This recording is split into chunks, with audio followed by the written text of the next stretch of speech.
Filipino climate advocates who attended the recently concluded COP30 in Belém, Brazil, expressed disappointment over the omission of stronger emission-cutting measures. They also lament the Philippines' absence from the 24 nations that have banded together to push for just transition away from fossil fuels. With us now for more is John Leo Algo, the National Coordinator for Aksyon Klima Pilipinas. He attended COP30 in Belém but now speaks to us from Boston. Good seeing you, JL. Welcome to the program.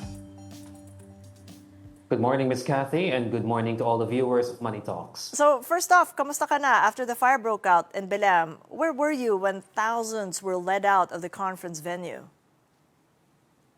Actually, at the time, me and my colleague from the Philippines, we were just taking pictures outside at the COP30 sign, and we actually just came into the venue, and then just a few minutes later, we saw people running, and we thought it was part of a protest, but as it turns out, it was a fire. So we just grabbed our bags and calmly got out of there as quickly as we can, along with the thousands in attendance at COP30. That's good. It's good to know that you're safe, and it's your seventh, so it's probably one of those that stands out among the 7 UN climate change conferences that you've attended.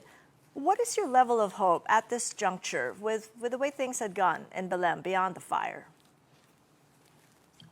You know, having attended 7 climate COPs by this point, you start to hear the same messages, and you get frustrated by the very slow and inefficient pacing of how they make decisions to address the climate crisis, especially from the perspective of vulnerable countries like the Philippines. But at the same time, as emphasized in one of the news items mentioned earlier in the program, the importance of multilateralism cannot be understated, because the only way to address the climate crisis is to really work together among different countries to be able to reduce the pollution and enable vulnerable countries like the Philippines to adapt to the worsening impacts of climate change. You know, one would think those inefficiencies you mentioned might have been addressed by the non-participation of the U.S., because this is the first international climate conference since Trump abandoned the international cooperation on global warming.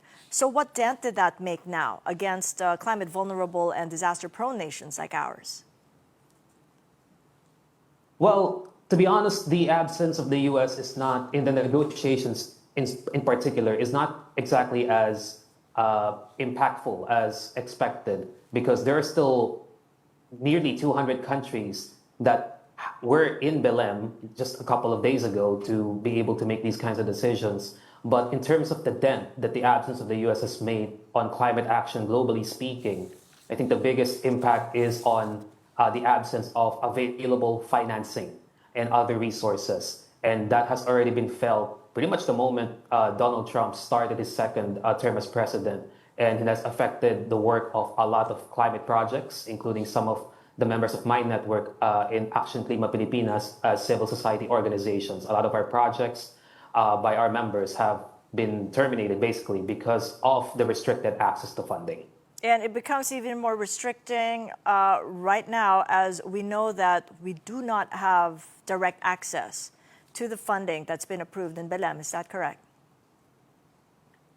As of the moment, a lot of the funding is inaccessible, and especially in terms of the most vulnerable communities. We're talking about those that were just hit, for example, by the typhoons that have hit our country, and of course our indigenous peoples, the women, children and youth, urban poor, farmers, and among others. They are the ones who need these climate funds more than pretty much anyone else, but they are the ones that have the most difficult time accessing, if not directly receiving, the funds because of a lot of the bureaucracy at the global and even at the Philippine level. Yeah, that's really unfortunate, because as we speak, the 22nd tropical cyclone of the year, Verbena, is barreling through the Philippines. And these cyclones all coming in quickened cadences with far little space each time, and are impacted communities to recover. And that's not even including the quakes in Cebu, Davao Oriental experienced just a week apart. So what bigger risks do we now face with climate finance not on the table for us? I think we need to emphasize that while we wait for these climate COPs to really make the important decisions, the accelerated decision-making that countries like the Philippines needs, we will still be hit by these typhoons and droughts and sea level rise and all other climate impacts moving forward. And we can't just wait until these global funds become even more accessible because we're being hit now and we've been hit the last 2 years during these climate COPs. So from our perspective, that's why it's very important to really address the domestic level issues regarding access to climate funds. And in particular, we're talking about our national budget. You know, I was watching the excerpt from the interview with the DepDev representative earlier in the show. And yes, she mentioned the need for accelerated disbursement of disaster funds, but that's not enough. We need to think long term as well. We really need to have that changed approach to how we allocate our national budget such that it really aligns towards genuine climate solutions. It can't just be always physical infrastructure, especially with flood control projects that are now exposed and most likely have been exposed to corruption. We need to fund genuine climate solutions, especially reforestation, nature-based solutions.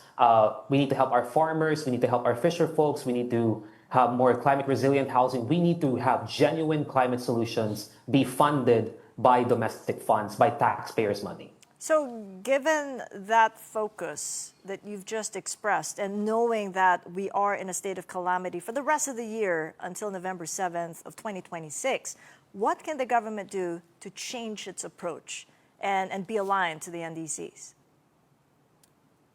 Well, first of all, we need to have an NDC because at the moment, as of the moment, Ms. Kathy, our country still has not finalized our second nationally determined contribution or our plan to reduce our greenhouse gas emissions. Now, we have been engaging very closely with the government and we have been monitoring this process since December last year.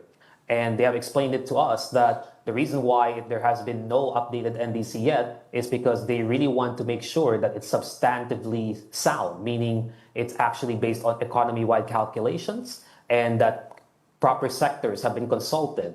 But of course, we have to also balance between urgency and due diligence. And at the moment, the longer that we don't have an NDC, the longer it will become unclear about what our national plan really is to mitigate climate change. Are you getting some help from government at this stage with everybody just so paralyzed about what's going on here with the corruption allegations? I've seen some pictures that you've sent over. Some of the representatives in Congress did attend COP30.